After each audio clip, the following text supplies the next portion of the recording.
اچھا، یہ اس میں اب جو ہم نے آیتیں اب سٹارٹ کی ہیں، یہ اصل میں غزوہ احد کے بارے میں اب واقعات جو ہیں غزوہ احد کے وہ سٹارٹ ہو رہے ہیں. تو اس کو پڑھنے سے پہلے میں آپ کو ہلکا سا بیک گراؤنڈ بتا دوں احد کی جو غزوہ تھا اس کے بارے میں. غزوہ احد جو تھی وہ شوال 3 ہجری میں پیش آئی تھی.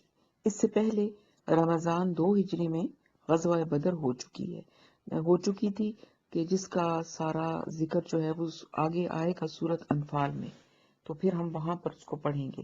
لیکن غزوہ احد غزوہ بدر کے بعد ہوئی تھی، مگر ذکر قرآن پاک میں غزوہ احد کا غزوہ بدر سے پہلے آیا ہے ڈیٹیل میں.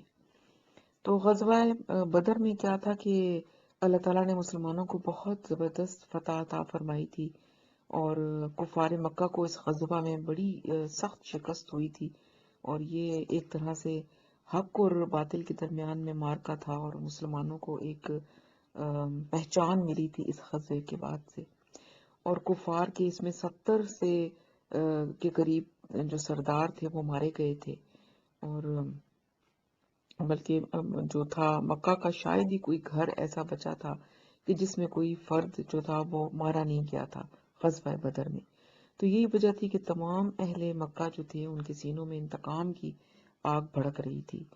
چنانچہ 1 سال کے اندر اندر انہوں نے پھر پوری تیاری کی، تمام جو ساز و سامان تھا وہ اکٹھا کیا، اور انہوں نے کہا کہ اب ہم اپنی اس شکست کا مسلمانوں سے بدلہ لیں گے.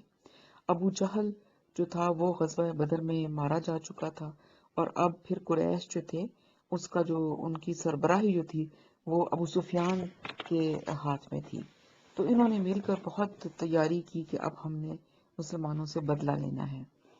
اور انہوں نے پھر کیا کیا کہ ابو سفیان جو تھے انہوں نے تقریباً 3000 کا لشکر جو تھا وہ تیار کیا اور مدینہ کی طرف چل پڑے. اور اس میں ان کے لشکر تھا اپنے بچے اور اپنے خواتین کو بھی یہ ساتھ لے کر چلے تھے بڑی بھرپور تیاری کے ساتھ. اور خواتین کو ساتھ لے جانے کا مقصد یہی تھا کہ جب ہم جنگ لڑیں گے تو اگر ہم بھاگ گئے تو خواتین ہماری جو ہیں دشمن کی قید میں چلی جائیں گی. تو اس طرح سے جب خواتین ساتھ ہوں گی تو ہماری ہمت بندھی رہے گی، اور ہم اپنی آخری جانوں تک ہم لڑیں گے اور مسلمانوں کو شکست دیں گے. تو اس موقع پر جب مسلمانوں کو پتہ چلا کہ بھی اس طریقے سے کفار جو ہیں بڑی تیاری کے ساتھ 3000 کا لشکر لے کر مدینے کی طرف آ رہے ہیں جنگ کرنے کے لیے، تو آپ صلی اللہ علیہ وسلم نے بھی مشاورت کی اپنے صحابہ کرام کے ساتھ. تو اس میں 2 رائے جو تھیں وہ بن گئی. آپ صلی اللہ علیہ وسلم کی اپنی رائے یہ تھی کہ مدینہ کے اندر رہ کر ہم مقابلہ کریں، مجھ سے کفار کے ساتھ جنگ کریں اور باہر نہ نکلیں، اندر ہی ہم رہ کر لڑیں. اور لیکن کچھ جو صحابہ تھے ان کا خیال، جو کہ بہت سارے ایسے صحابی تھے ان میں میجورٹی کہ جو جنگ غزوہ بدر میں شریک نہیں ہوئے تھے، بعد میں مسلمان ہوئے تھے، تو ان کا دل تھا کہ نہیں، ہم باہر نکل کر جنگ کریں اور ہم شہید ہوں، کہ جذبہ شہادت بھی ان کے اندر موجود تھا اور پھر نوجوان بھی تھے. تو 2 طرح کی رائے جو تھی وہ بن چکی تھی. اور وہ جو ان کا رئیس المنافقین تھا عبداللہ بن ابی، اس کی رائے بھی یہی تھی جو نبی صلی اللہ علیہ وسلم کی تھی کہ مدینے کے اندر رہ کر محصور ہو، یعنی کہ وہ جیسے پہلے شہروں کو کے دروازے ہوتے تھے اور اندر ہی رہ کر ہم کفار کے ساتھ لڑائی کریں. تو لیکن پھر آپ صلی اللہ علیہ وسلم نے جو دوسرا گروہ تھا اس کی رائے سے اتفاق کیا، اور آپ نے ان کی بات مان لی اور یہی طے پایا کہ مدینے سے باہر نکل کر ہم لڑیں گے کفار کے ساتھ. چنانچہ آپ صلی اللہ علیہ وسلم جو تھے وہ تقریباً 1000 کا لشکر لے کر مدینے سے نکلے اور جبل احد پہاڑ کی طرف آپ نے کوچ فرمائی. تو جب آپ اپنا لشکر لے کر جا رہے تھے تو راستے میں عبداللہ بن ابی جو تھا وہ اپنے 300 آدمی لے کر اس لشکر سے نکل گیا، یہ کہتے ہوئے کہ بھی ہماری جب مشورہ نہیں مانا گیا، ہماری رائے نہیں مانی گئی، تو ہم کیوں اپنی جانوں کو خطرے میں ڈالیں. اور وہ چونکہ منافق تھا لہٰذا وہ اس وجہ سے اس نے مسلمانوں کا ساتھ چھوڑ دیا اور ساتھ اپنے وہ 313 آدمی بھی لے کر وہ نکل گیا. تو 300 منافقین جو تھے وہ چلے گئے، تو پیچھے مسلمانوں کے لشکر کی تعداد 700 کے قریب رہ گئی. تو اب یہ 700 لوگ جو تھے یہ انہوں نے کوچ کی احد پہاڑ کی طرف. ان میں کمزور ایمان والے لوگ بھی تھے، سب کا ایمان ایک جیسا تو نہیں ہوتا، تو کچھ لوگ ایسے بھی تھے جن کے ایمان ہماری طرح کمزور تھے.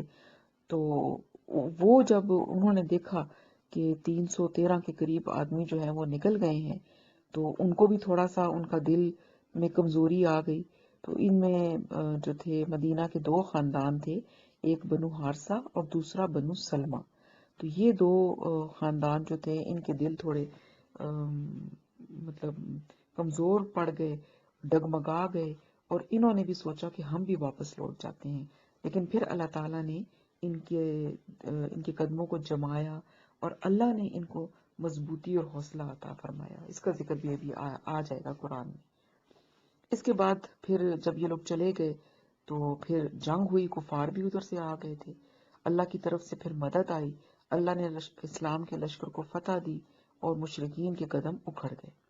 نبی صلی اللہ علیہ وسلم جو تھے، آپ نے احد پہاڑ کو جب آپ نے جنگ لڑی تو آپ کی جو طریقہ تھا جنگ لڑنے کا، اسٹریٹجی تھی، وہ یہ تھی کہ آپ نے احد پہاڑ کو اپنے بیک پر لیا اور اس کے دامن میں آپ نے اپنے جو صحابہ تھے ان کو صف بندی کی. تو سامنے دشمن کا لشکر تھا اور پہاڑ بیک پہ تھا. پہاڑ میں ایک درہ تھا اور حضور صلی اللہ علیہ وسلم کو اندیشہ تھا کہ اگر اس درے سے دشمن نے حملہ کر دیا تو پھر ہم جو ہیں دونوں طرف سے پس جائیں گے اور مسلمانوں کو شکست ہو جائے گی. لہٰذا آپ نے اس درے پر حضرت عبداللہ بن جبیر رضی اللہ تعالی عنہ کی امامت کے سپہ سالاری میں 50 تیر اندازوں کا ایک لشکر جو تھا وہ تعینات کیا اور ان کو تاکید کی کہ یہاں سے تم نے ہلنا نہیں ہے، کچھ بھی ہو جائے. چاہے آپ نے فرمایا کہ چاہے تم دیکھو کہ ہم سب مارے گئے ہیں اور ہمارے گوشت چیلے اور کوے نوچ رہے ہیں، تب بھی تم نے یہ جگہ نہیں چھوڑنی. لیکن ہوا کیا کہ جب مسلمانوں کو فتح ہو گئی تو لوگ جو تھے انہوں نے مال غنیمت اکٹھا کرنا شروع کر دیا. تو پھر ان حضرات میں بھی یہ جو 50 تیر انداز تھے اختلاف پیدا ہو گیا اور ان میں سے اکثر نے کہا کہ رسول اللہ صلی اللہ علیہ وسلم نے ہمیں جو تاکید فرمائی تھی وہ تو شکست کی صورت میں تھی، اب تو ہمیں فتح ہو گئی ہے، تو لہٰذا اب ہم بھی جا کر مال غنیمت جمع کرنے والوں کے ساتھ یہ کام کرتے ہیں. حضرت عبداللہ بن جبیر جو تھے انہوں نے چونکہ وہ کمانڈر تھے انہوں نے منع بھی فرمایا، لیکن پھر بھی بہت سارے لوگ جو تھے تقریباً 35 کے قریب افراد جو تھے وہ انہوں نے درہ چھوڑ دیا اور وہ مال غنیمت اکٹھا کرنے میں شامل ہو گئے اور صرف 15 کے قریب تیر انداز جو تھے وہ وہاں پر حضرت عبداللہ کے ساتھ رہ گئے. جب یہ حالات ہوئے تو ادھر سے ابھی حضرت خالد بن ولید جو تھے وہ انہوں نے اسلام قبول نہیں کیا تھا، تو وہ کے کمانڈ میں گھوڑ سوار تھے، مشرکین گھوڑ سوار تھے. تو انہوں نے جب یہ دیکھا تو انہوں نے کہا کہ چلو ان کے اوپر حملہ کرتے ہیں، اور وہ پیچھے سے آ کر انہوں نے حملہ کیا. اور ظاہر ہے یہاں پر ان کے پاس تقریباً 200 گھوڑ سوار تھے اور ادھر صرف 15 مسلمان تھے تیر انداز. تو انہوں نے تقریباً سارے ہی وہ 15 کے 15 جو تھے وہاں شہید ہو گئے اور اس طریقے سے پھر وہ ان کو یہ فتح ایک طرح کی انہوں نے مسلمانوں کو مطلب پھر سے مشکل میں ڈال دیا. تو اس اچانک حملے سے ایک دم سے جنگ کا پانسا جو تھا وہ پلٹ گیا، مسلمانوں کی فتح شکست میں بدل گئی. چنانچہ جنگ کے اس مرحلے میں 70 صحابہ کرام جو تھے وہ شہید ہو گئے، یعنی کہ وہ جیتی بھی جنگ مسلمان جو تھے وہ ہار گئے. رسول اللہ صلی اللہ علیہ وسلم خود بھی زخمی ہو گئے. آپ صلی اللہ علیہ وسلم کی وہ جو خود تھی اس کی کڑیاں آپ کے رخسار مبارک میں گھس گئیں اور 2 دندان مبارک بھی شہید ہو گئے اور اتنا خون بہا کہ آپ پر بے ہوشی سی طاری ہو گئی. اور اسی عرصے میں یہ بھی مشہور ہو گیا کہ حضور صلی اللہ علیہ وسلم کا انتقال ہو گیا ہے اور مسلمانوں کے حوصلے اور بھی پست ہو گئے. لیکن پھر بعد میں جب رسول اللہ صلی اللہ علیہ وسلم نے لوگوں کو پکارا تو لوگ ہمت کر کے پھر جمع ہو گئے آپ کے پاس، اور پھر آپ صلی اللہ علیہ وسلم نے یہ فیصلہ کیا کہ اب ہم پہاڑ پر چڑھ کر بچاؤ کریں گے۔ چنانچہ آپ تمام مسلمانوں کو لے کر کوہ احد پر چڑھ گئے۔ اس موقع پر پھر ابو سفیان اور خالد بن ولید میں بھی اختلاف ہو گیا۔ خالد بن ولید کا کہنا تھا کہ ہمیں ان کے پیچھے پہاڑ پر چڑھنا چاہیے اور ان کو ختم کر کے ہی دم لینا چاہیے، لیکن ابو سفیان جو تھے انہوں نے کہا کہ نہیں، ہم نے اپنی شکست کا بدلہ لے لیا ہے، اور اگر ہم پہاڑ پر چڑھیں گے تو مسلمان اونچائی پر ہیں، وہاں سے وہ ہمیں پتھر مار کے بھی بہت سارے لوگوں کو ہلاک کر سکتے ہیں، لہذا ہمارا کام پورا ہو گیا اور ہم اب واپس چلتے ہیں۔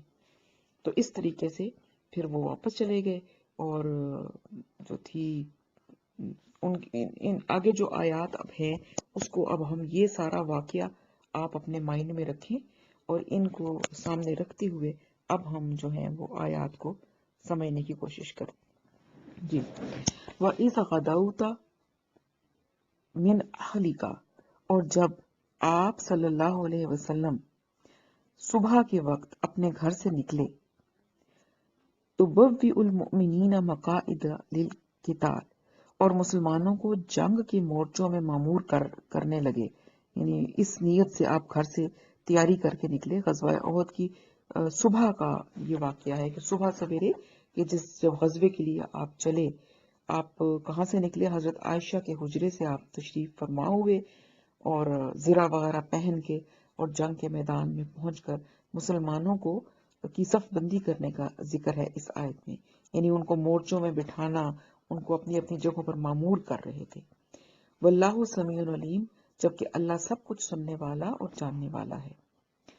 اذ ہمت طائفتان منکم ان تفشلا، اور جب تم میں سے دو گروہوں نے بزدلی دکھانے پر آمادہ ہو گئے۔ واللہ ولیہما، حالانکہ اللہ ان کا پشت پناہ تھا۔ وعلی اللہ فلیتوکل المؤمنون، اور اللہ ہی پر توکل کرنا چاہیے اہل ایمان کو۔ یہاں پر وہ جو میں نے آپ کو بتایا تھا، دو گھرانے تھے مسلمانوں کے، بنو سلمہ اور بنو حارثہ، کہ جو عبداللہ بن ابی کے جانے کے بعد جن کی ہمت پست ہو گئی تھی اور تھوڑا ان کے دلوں میں بھی ایک ڈر سا آ گیا تھا، ان کا ذکر آ رہا ہے یہاں پر کہ جب جنگ کے آغاز میں دو گھرانوں نے، کون سے دو گھرانے؟ بنو حارثہ اور بنو سلمہ، ان کے قدم وقتی طور پر ڈگمگا گئے تھے، تو کیا ہوا؟ انہوں نے واپسی کا ارادہ کیا، لیکن اللہ تعالیٰ نے ان کے دلوں کو ثبات عطا فرمایا اور ان کے قدموں کو جما دیا۔ پھر ان کا ذکر قرآن میں بھی کر دیا ان آیات میں۔ تو یہ جو دونوں پھر گھرانے تھے، انہوں نے جنگ میں بھرپور حصہ لیا، اور یہ لوگ اس بات پر بڑا فخر کیا کرتے تھے کہ ہم وہ لوگ ہیں کہ جن کا ذکر اللہ تعالیٰ نے قرآن میں واللہ ولیہما، یعنی اللہ ان کا مددگار ہے۔ تو یہ بہت بڑی آنر کی بات ہے کہ وہ اس کو بڑا آنر لیتے تھے کہ ہمارا ذکر قرآن پاک میں اللہ تعالیٰ نے کیا اور فرمایا کہ میں ان کا مددگار ہوں۔ وَلَقَدْ نَصَرَكُمُ اللَّهُ بِبَدْرٍ وَأَنْتُمْ أَذِلَّةٌ، اور اللہ نے تمہاری مدد بدر میں بھی کی تھی جبکہ تم بہت کمزور تھے۔ یعنی وہ غزوہ بدر جو تھی اس میں 1000 مشرکین کے مقابلے میں جو اہل ایمان تھے وہ صرف 313 تھے، تو ظاہر ہے بہت کمزور تھے، اور ان کے پاس کچھ بھی نہیں تھا۔ کیا تھا؟ ان سب کے پاس تلواریں بھی نہیں تھیں، جبکہ پورے لشکر میں کل 8 تلواریں تھیں۔ تو اب 8 تلواروں سے کیا مقابلہ انہوں نے کرنا تھا؟ کفار مکہ 100 گھوڑوں کا فوج لے کر آ رہے تھے، اور ادھر مسلمانوں کے پاس صرف 2 گھوڑے تھے، ادھر 700 اونٹ تھے اور ادھر صرف 70 اونٹ تھے۔ تو وہ بہت کمزور حالت میں تھے مسلمان۔ اس سب کچھ کے باوجود اللہ تعالیٰ نے ان کی مدد کی اور مسلمانوں پر کو فتح عطا فرمائی تھی۔ تو اس کا ذکر یہاں پہ فرمایا کہ اللہ نے تو تمہاری مدد، یعنی مسلمانوں کی ہمت بندھائی نا، کہ دیکھو تم گھبراؤ نہیں، تم کیوں کمزور پڑ رہے ہو، اللہ نے اس سے پہلے پچھلے سال بدر کی جنگ میں تمہاری مدد کی تھی۔ اس وقت دیکھو تم کتنے تھوڑے تھے، تمہارے پاس کچھ بھی نہیں تھا، اور تم نے جو ہے مسلمانوں مطلب کافروں کو شکست دی تھی، تو وہاں بھی تم نے اللہ کی مدد سے ہی دی تھی نا۔ فاتقوا اللہ لعلکم تشکرون، تو پھر اللہ کا تقوی اختیار کرو اور تم اللہ کا صحیح معنوں میں شکر ادا کر سکو، یعنی شکر کرو خدا کا اور اس کا تقوی اختیار کرو۔ وَإِذْ تَقُولُوا لِلْمُؤْمِنِينَ أَلَّنْ يَكْفِيَكُمْ أَنْ يُمِدَّكُمْ رَبُّكُمْ بِثَلَاثَةِ آلَافٍ مِّنَ الْمَلَائِكَةِ مُنْزَلِينَ۔ اب کیا فرمایا؟ اِذْ تَقُولُوا لِلْمُؤْمِنِينَ، اے نبی صلی اللہ علیہ وسلم جب آپ کہہ رہے تھے مومنوں کو، اہل ایمان کو، أَلَّنْ يَكْفِيَكُمْ أَنْ يُمِدَّكُمْ رَبُّكُمْ، کیا کہہ رہے تھے؟ کیا تمہارے لیے یہ کافی نہیں ہے کہ تمہارا رب تمہاری مدد کرے 3000 فرشتوں سے جو کہ آسمان سے اترنے والے ہوں؟ یعنی آپ صلی اللہ علیہ وسلم مسلمانوں کو کیا کہہ رہے تھے کہ اے مسلمانوں، اگر تمہارے مقابلے میں 3000 کا لشکر آ رہا ہے تو کیا غم ہے، تم غم نہ کرو۔ اللہ تعالیٰ کیا کہہ رہے ہیں؟ میں تمہیں خوشخبری دیتا ہوں کہ اللہ تعالیٰ تمہاری مدد کو آسمان سے 3000 فرشتے بھیجیں گے۔ اور اللہ تعالیٰ نے اپنے نبی صلی اللہ علیہ وسلم کی اس خوشخبری کو، جو ایک طرح کا گویا دعا بھی تھی، فوری طور پر شرف قبولیت عطا فرمایا اور اس کی منظوری کا اعلان فرما دیا۔ بلا، کیا فرمایا؟ کیوں نہیں، ان تصبروا وتتقوا ویاتوکم من فورہم ھذا، اے مسلمانوں، اللہ تعالیٰ کیا کہہ رہے ہیں؟ کیوں نہیں اے مسلمانوں، اگر تم صبر کرو گے اور تقوی کی روش اختیار کرو گے، اور اگر وہ فوری طور پر تم پر حملہ آور ہو جائیں گے تو کیا ہوگا؟ یمددکم ربکم بخمسۃ آلاف من الملائکۃ مسومین، تو تمہارا رب تمہاری مدد کرے گا 5000 فرشتوں کے ذریعے سے جو کہ نشان زدہ گھوڑوں پر آئیں گے۔ تو اللہ تعالیٰ نے فوری طور پر اس کا بتا دیا کہ تم فکر نہ کرو، اگر وہ تم پر حملہ کرتے ہیں تو میں 5000 کے قریب فرشتے جو ہیں تمہاری مدد کے لیے بھیج دوں گا۔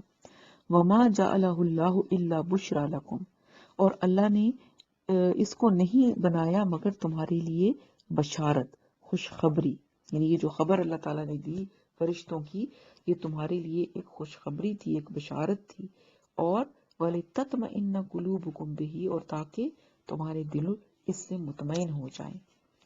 وَمَن نَصْرُ إِلَّا مِنْ عِنْدِ اللَّهِ الْعَزِيزِ الْحَكِيمِ، ورنہ کیا ہے، مدد تو ہونی ہی تھی اللہ کی طرف سے جو غالب بھی ہے اور حکمت والا بھی ہے۔ یعنی یہ تو اللہ تعالیٰ کی طرف سے بشارت کے طور پر تمہارے دلوں کے اطمینان کے لیے تمہیں بتایا گیا ہے یہ، ورنہ اللہ تعالیٰ فرشتوں کو بھیجے بغیر بھی تمہاری مدد کر سکتے ہیں۔ یہ فرشتوں کا ایک تعداد بتانا اور ان کو بھیجنا، یہ اصل میں اللہ تعالیٰ نے مسلمانوں کو کہا کہ میں تمہاری دل کے اطمینان کے لیے یہ سارا کچھ کر رہا ہوں، ورنہ اللہ کوئی بھیجنے کا محتاج تو نہیں ہے، وہ تو کن فیکون کی شان رکھتا ہے۔ تو تمہیں یہ بشارت تمہاری طبعی بشری کے حوالے سے دی جا رہی ہے۔ اگر 3000 کی تعداد میں دشمن سامنے ہے تو تمہاری مدد کو 3000 فرشتے اتر آئیں گے، اور اگر وہ فوری طور پر حملہ آور ہو گیا تو اللہ تعالیٰ 5000 فرشتے بھیج دیں گے۔ تو یہ اللہ تعالیٰ نے مسلمانوں کو ایک ہمت بندھانے کے لیے بھی یہ خوشخبری دی۔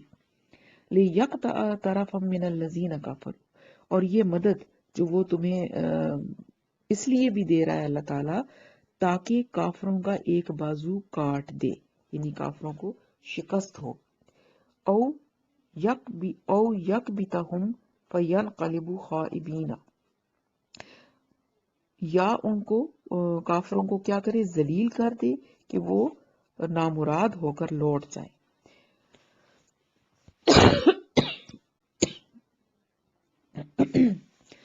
اب آگے جو ہے وہ یہاں پر ذکر آ رہا ہے کہ جو اس جنگ کے دوران مسلمانوں سے جو خطائیں اور غلطیاں ہوئیں ان کی نشاندہی بھی کی جا رہی ہے۔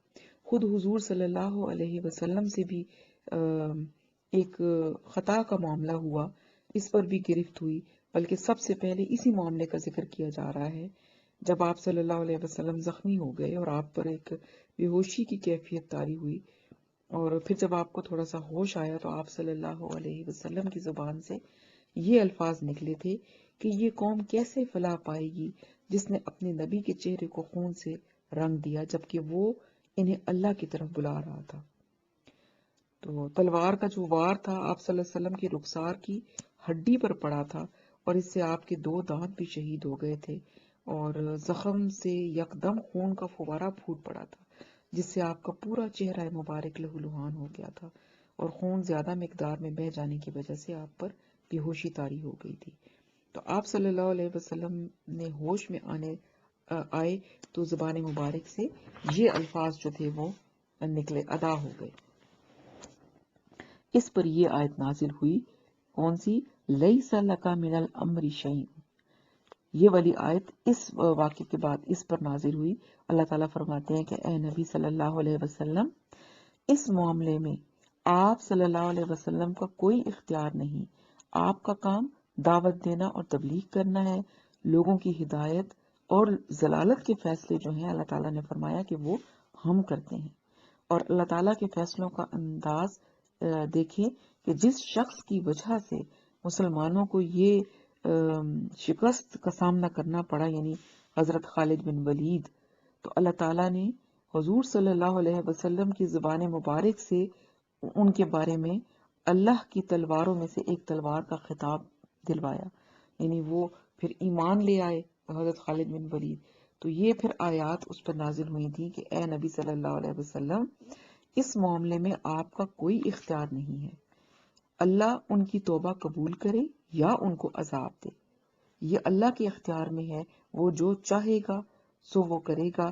ان کی توبہ کی تو ان کو اللہ تعالیٰ ان کو توبہ کی توفیق دے دے اور وہ توبہ کر لے اور ایمان لے آئے، اور ہوا بھی ایسا ہی کہ حضرت خالد بن ولید جو تھے وہ پھر ایمان لے آئے تھے اس کے بعد۔ فَإِنَّهُمْ ظَالِمُونَ، اس لیے کہ وہ ظالم ہیں، یعنی ظلم تو انہوں نے کیا، ان کے ظلم ظالم ہونے میں کوئی شبہ نہیں، لہٰذا وہ سزا کے حقدار تو ہو چکے ہیں، لیکن ہو سکتا ہے کہ اللہ انہیں ہدایت دے دیں۔ تو یہ جو آپ صلی اللہ علیہ وسلم نے جو الفاظ آپ کے منہ سے نکلے تھے اس کے اوپر یہ بات فرمائی اللہ تعالیٰ نے۔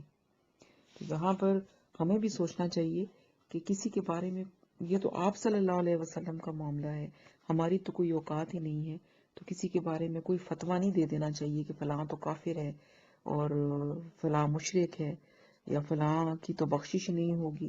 ایسی باتیں ہم بڑے عام شام کر دیتے ہیں۔ اللہ تعالیٰ ہمیں معاف کرے، بہت احتیاط کرنی چاہیے۔ کوئی انسان کتنا ہی برا کیوں نہ ہو، کسی کو گناہ کرتے آپ دیکھ رہے ہیں، کیا پتا کہ وہ کب اللہ اس کو توبہ کی توفیق دے دے اور وہ سیدھے رستے پر آ جائے، اور ہم جو آج یہ بات کر رہے ہیں، کب کیا معلوم کہ ہم سے کوئی غلطی ہو جائے اور ہمارا رستہ اللہ نہ کرے دوسری سائڈ پر ہو جائے۔ تو اس لیے الفاظ کے استعمال میں بہت احتیاط کرنی چاہیے۔ وَلِلَّهِ مَا فِي السَّمَاوَاتِ وَمَا فِي الْأَرْضِ، اور اللہ ہی کے لیے ہے جو کچھ آسمانوں میں ہے اور جو کچھ زمین میں ہے۔ يَغْفِرُ لِمَن يَشَاءُ وَيُعَذِّبُ مَن يَشَاءُ، وہ جس کو چاہتا ہے بخش دیتا ہے، جس کو چاہتا ہے عذاب دیتا ہے۔ وَاللَّهُ غَفُورٌ رَحِيمٌ، اور اللہ تعالیٰ بہت معاف کرنے والا اور رحم کرنے والا ہے۔ تو یہ آیات تھی، ابھی یہ آگے چل رہا ہے یہ سارا واقعہ، انشاءاللہ آگے اس کو ہم کنٹینیو کریں گے۔ تو اللہ تعالیٰ ہمیں عمل کی توفیق دے اور ہمیں اپنے نیک اور متقی بندوں میں شامل کر لے۔